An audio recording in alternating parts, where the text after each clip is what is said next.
tayo ngayon ng Chinese cabbage, ginisang Chinese cabbage.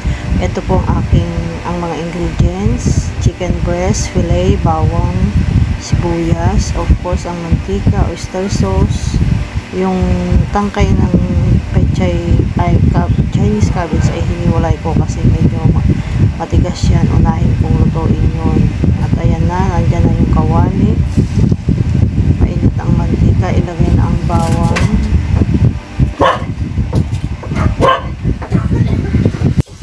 Pasensya na at medyo maingay yung aming alagang aso. Isunod na rin ang sibuyas. Igisa-gisa lang yan.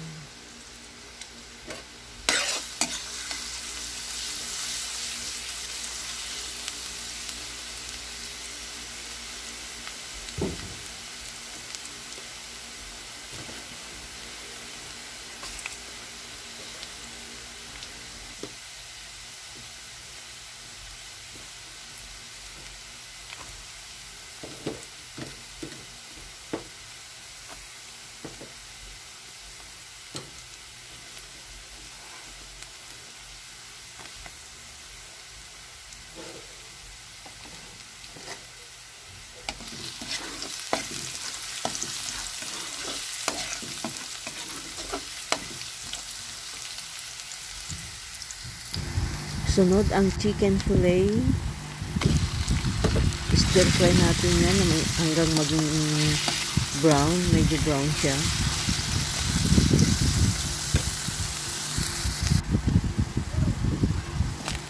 At ito na siya, medyo brown na. Ilalagay na po natin ang ating oyster sauce.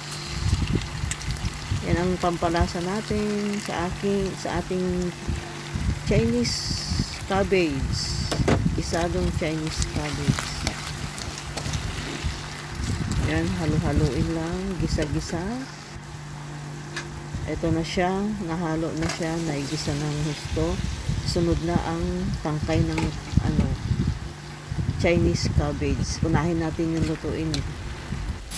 Unahin natin lutuin yan kasi medyo matigas yan.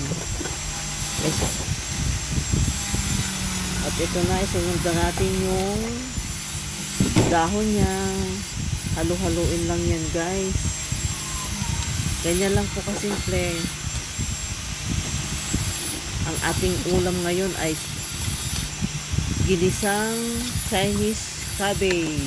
Ayan, halo-halo lang. Magkakasama na sila lahat yan. Yung carrots, bell pepper, beans.